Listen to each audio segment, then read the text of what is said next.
Hi guys, Jonathan, founder of Unsensible, and this is the first of 3 reaction videos where I'm going to react to a founder pitch. These pitches were made for a Founder Institute event over Zoom on which I was a panelist, along with Andrew Stotz, who is an investment analyst, founder, and author. Facilitating the pitch session is John D Evans CFA, who is one of our strategic partners. John is an ex-investment banker, finance lecturer, and all round smart guy. I say that truthfully. The format of the original session was a 4+4, 4-minute pitch, 4-minute Q&A. It is a super tight format. So I want to unpack a lot more here in this reaction series so that you can get a more fuller analysis of what we were thinking about during the session. I'm leaving this session Q&A in place so you can see the original feedback from Andrew and myself. So in the words of Elvis, a little less conversation and a little more action, please. Let's get into it. First up, we have Alistair Pocock pitching his startup Socially Responsible. Good. Well, I'm ready when you are, gents. And may I say thank you very much for your time and attention. So right off the bat, I want to say that this front cover is like valuable real estate. And what you want to do here is immediately put your value proposition or what it is that you do or your company like purpose, so you don't waste a page. In some other videos later, we'll talk about what the perfect kind of pre-seed pitch deck looks like. And I'll go through it in a lot more detail, but just, for the purpose of this, don't waste your front cover. Put it right there. You don't have a lot of time with people. And as soon as they see your thumbnail, ideally, they know what you're doing. This afternoon or this morning, wherever everybody is. So it's my pleasure to introduce you to So Responsible.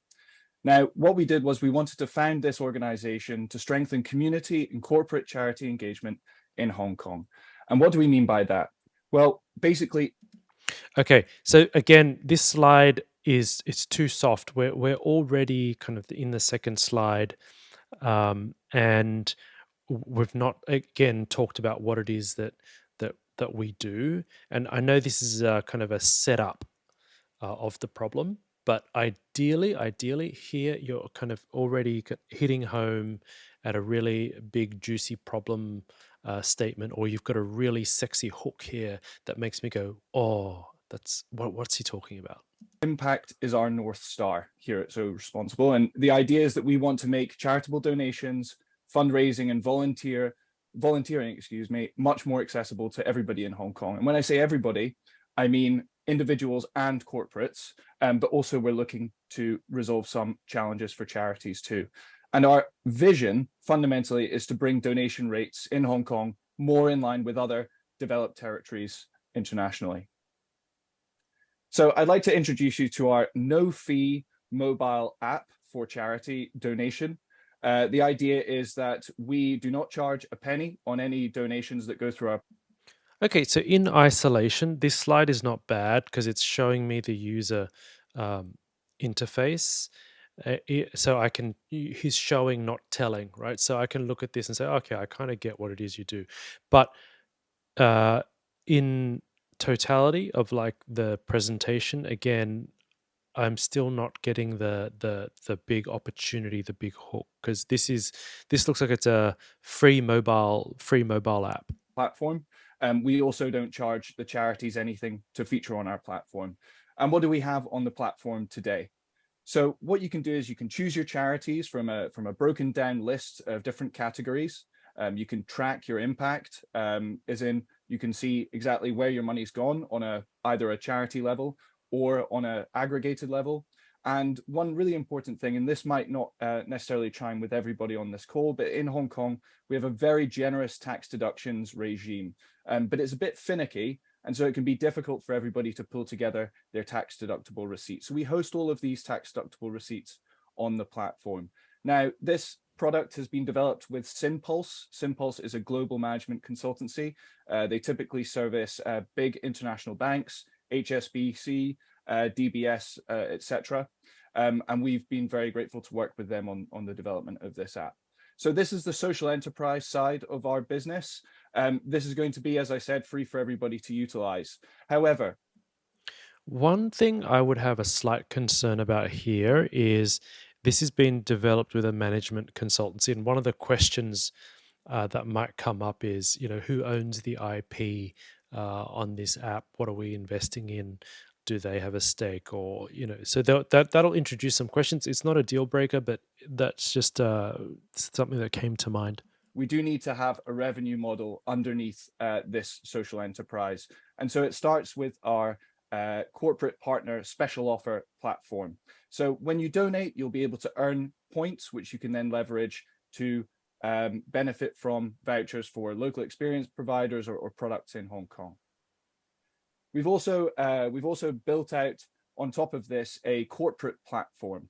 Now, what we're endeavoring to do is to make it much easier for corporates to plan their engagement strategies, to enable their employees to volunteer, donate, and fundraise in a very straightforward way, whereby the corporate client can capture all of these data outputs, make sure that their employees are well utilized, and they can use all of that information for their marketing and reporting. And in our research, we've benchmarked the price of our product against the market. We're looking at, by 2028, a revenue of around $70,000 per month, with about 60,000 users, corporate users on this platform. And finally, I'm just going to quickly touch on what makes our organization quite innovative. There's a big challenge in charity engagement in Hong Kong. Charities cannot be seen to be spending too much money on marketing themselves and building themselves out. And that's what.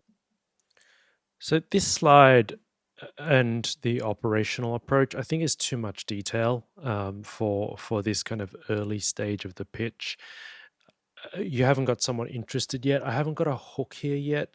And the problem hasn't been really explained that well in the last slide. So let's keep watching, and I'll make some closing statements here. We've stepped in to do. So we've invested in the platform, and what we're doing is we've set up a charitable organization in Hong Kong, which has the exclusive license to the platform and is able to issue on behalf of our users and all of the charities the tax deductible receipts. So this enables us to create serious value for Hong Kong, not just for users, but for corporates and charities. Okay, I think this slide re-expressed as what he said just now, right? To me, this is an all-in-one SaaS model. The primary people who are paying for this are the corporates. So with the corporates, they're paying a fee to take part, and they're getting simplified reporting. That's the bit I think that needs to be completely upfront. That's the killer app. All the other stuff, I think, that's a nice to have almost. The app, the mobile app, is almost just an interface for this behind the scenes software as a service charity as well. So very much looking forward to your questions, gents, and thank you very much. Okay, so all in all, I think if the idea for this app is actually pretty sound, understanding that corporates spend a lot of money trying to report on the charities and activities that they participate in. So that's just a lot of money in reporting. It's a lot of money in tracking.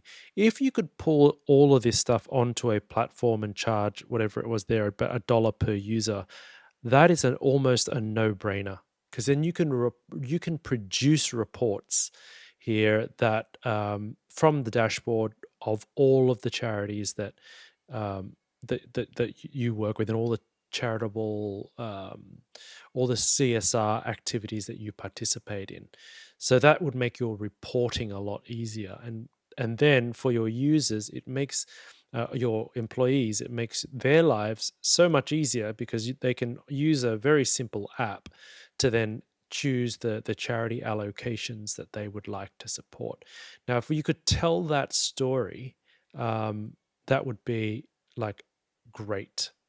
So we'll get to the Q&A part now, and let's have a listen and see what the feedback and the questions were at the time. Okay, Alistair, right on time. Thank you very much for that. So, Jonathan and Andrew, would one of you like to kick it off? I'll Andrew? let Andrew go first. You got. I can go if you want, but you seem like you're ready. I've seen this once before, so Okay. I can kick off then. Okay, just to prepare you, Andrew's a really nice guy, but he is a smiling assassin. He's quite constructive in his feedback, but the questions are like bang on target because, I mean, obviously his background is investment research, right? My first question is like, what's the pain for? I guess the pain for you've talked about two sides of this, right? Sure. So the charity and the company. What's the pain for the company? I mean, they're donating. They're just going through a lot of trouble to donate, and this solves that problem. How would you describe that pain for them? Okay, so typically for organizations in Hong Kong, impact sort of programs are very ad hoc. So there may be some kind of company event. The relevant CSR officer might be trying to struggle around to find out exactly who they should donate to, who should handle the fundraising, where does the money go. But typically there are a few things that don't happen. There's not a sort of aggregated approach for everybody to select their own charities. There's a lack of opportunity for employees to choose the charities that they're looking for or that they would like to support. So we enable that aspect as well. There may be, again, some ad hoc post on LinkedIn or on YouTube or something like this, but there's no solid data behind the numbers that they're putting out. So what we're providing is a service wherein they're able to capture all of the impact of their workforce, and they're also able to do all of their volunteering planning as well. And so that actually constitutes quite a valuable proposition for a lot of companies, because first off, the employees really want to be engaging in this kind of impact. The companies want to capture this data. I think Hong Kong Exchange is bringing in impact relevant, or particularly for these sort of CSR aspects, they're bringing in their own reporting requirements as well. So we're providing a comprehensive solution that's able to address the needs of various organizations. Okay, can you go back to your first slide? Please. Okay, pausing that right there. So you see Andrew's question. He's saying, what's your value proposition? What's the pain point, right? So one of the biggest problems for startups, I mean, you're expecting a startup to fail within 5 years, 90%. Okay. And most of them fail because they don't have a product that the customers that they're targeting needs. Now, in this case, and this is Andrew's question, is there what's the problem here, right? And in this case, you could look at it and say, actually, he's got a solution that customers potentially want, but he's rambled on what it is. And it's really hard. Okay. So when you're the product person, it's really hard to succinctly crystallize what it is your company does. But you need to, and you need to be able to spit your value proposition out at the drop of a hat, and it has to be consistent every single time. So this is really, really, really important. And because this is an educational pitch, then you've got some leeway. But investors are not necessarily going to give you that in the real world, right? Yep. This one of my questions I had is that, Hong Kong's a pretty developed market compared to, I don't know, Indonesia or Philippines or Thailand. And they've been making money for many, many years. And you're thinking that it's going to grow from 0.5 to 2.15. But do we have any evidence like this as Japan or, I don't know, Korea or some other place grown from that level to be at the US level, or is the US not really the best comparable? I think the US is a good comparable. Again, you do have these charitable tax deductions in the US. Of course, there is a certain degree of inequality in the US as well when it comes to these kind of donations. But this is what we want to resolve in Hong Kong, because a lot of the contributions to charity in Hong Kong really do come from the top. Because if you're somebody that's earning 10 million Hong Kong dollars or $1 million US a year, let's say you're being taxed on 100,000 of that. 30,000 US dollars is quite a lot of money. But the problem is in Hong Kong is that most people don't have charity donation on their mind, because there is a quite substantial barrier to entry to actually engage with this kind of thing. Managing your own tax deductible receipts is quite challenging. Collecting them all for when the revenue department, the tax man, comes and asks for them. So again, it's one of those things where the infrastructures are developed for the wealthy, but not so much well developed for the ordinary people, if you will. Okay. And of course, we want to make it easier for charities to gather money together and reduce the cost of raising those donations as well. So we're just trying to facilitate everything by making it a really easy to use app that really is conducive to donation.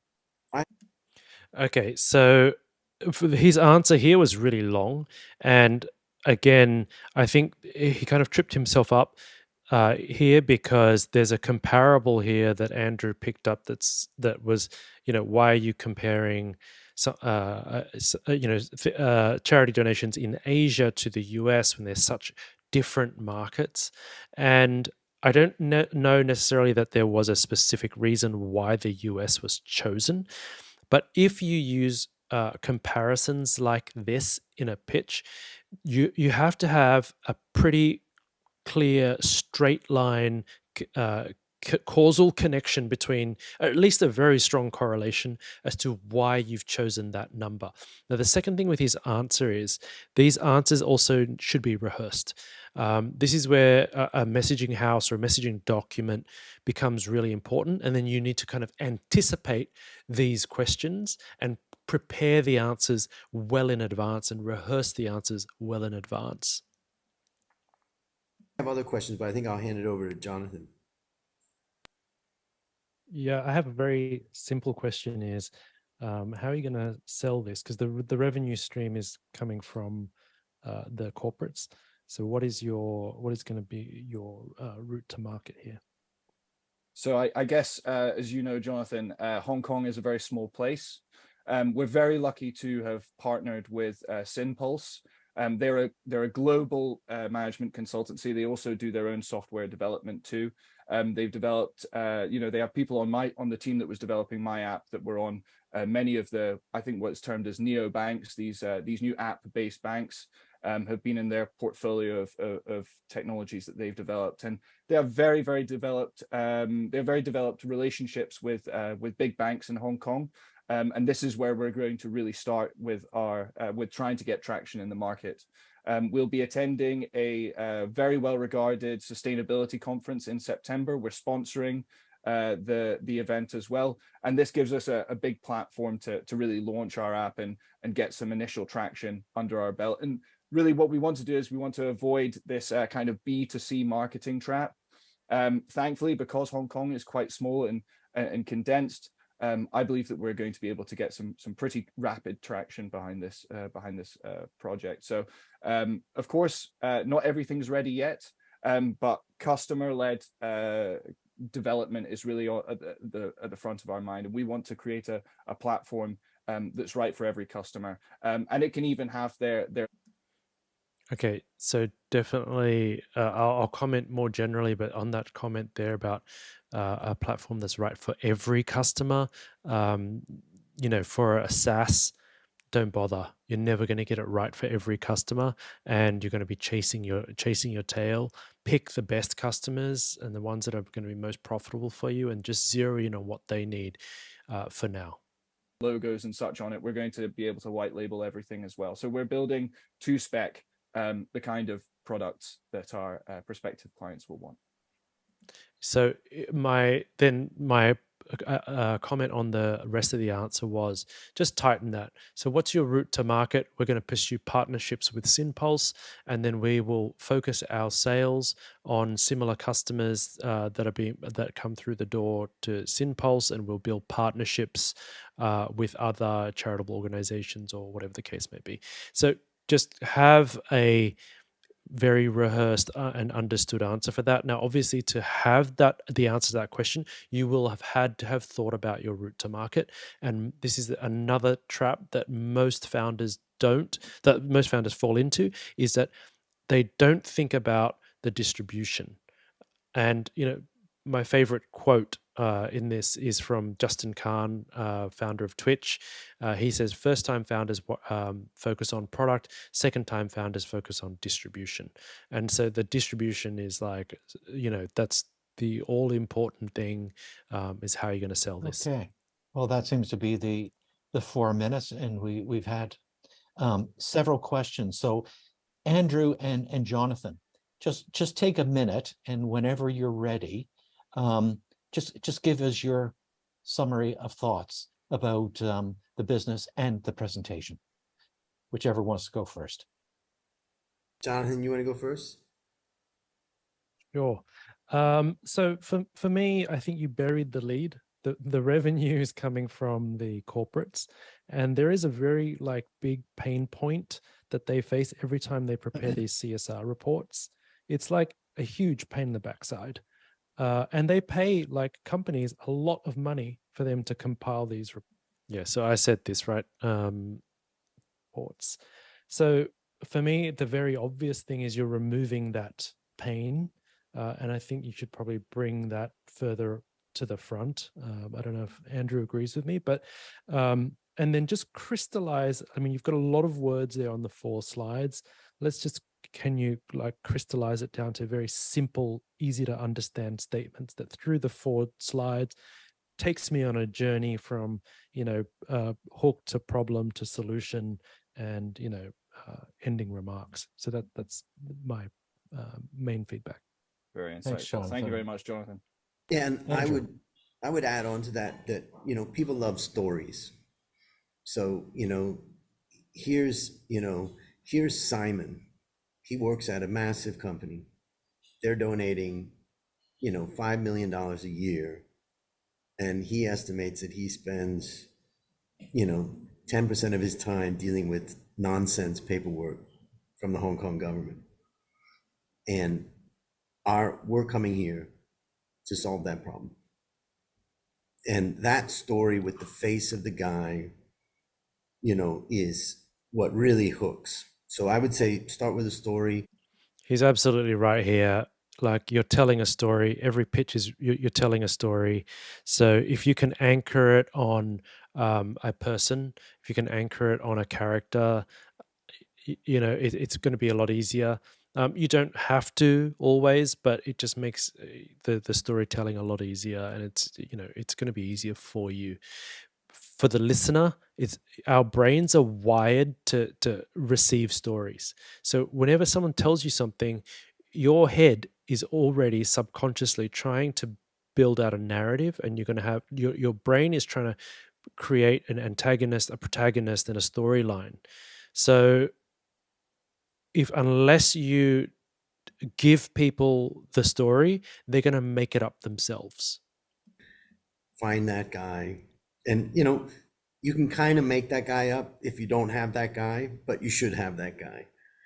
I wouldn't make that story up, Andrew. That's beyond the scope of what we do at Socially Responsible. But Exactly. I mean, I try to help people visualize what is it. The other thing is that I'm a finance guy, and when I look at startups, I have kind of a number that I'm looking for. How quickly are they going to get to 7.5 million in revenue? And the reason why is because you need $7.5 million in revenue to be able to afford a proper management team. Otherwise, you're a one-man show. You need $7.5 million to afford the infrastructure, ERP system, software development, all the different things. And so really what I wanted to see is like, here's how it's going to translate into revenue. And so that's the one. And I although I was an analyst all my life and I look at profit and cash flow, all that really matters in a pitch like this is to help us visualize how that revenue is going to come in. Just a simple chart. Here's where it's going to be in the first year. It's going to come from this. Then we're going to expand it to this. Then we're going to expand it to Indonesia. And then boom, that's going to be the big kick. Because that's the third thing for me would be, if you're solving a big problem and it's exciting and all that, then I want to hear, wow, it's regional, it's worldwide, it's whatever, that Hong Kong's just the start. And then there's Indonesia in year 3 or whatever that is. And that can be told through a simple revenue chart, just one page. So that would be my feedback. Okay, so super valid point here. When we're talking about venture funding, and this is what Andrew is talking to, you need to have scale, and not all businesses are suited to venture funding. In order for that VC to get their money back, they might have, half of their portfolios are duds, another 25% are, they're making money, but they're not going to give them the big exit. So you've got to be able to tell a story where there's going to be a massive scale story. And Hong Kong is a small market. So, you've got to be thinking about, okay, where is the opportunity to get that massive scale? Thank you very much, Andrew. Yep. Yeah. So really kudos to Alistair for going up first.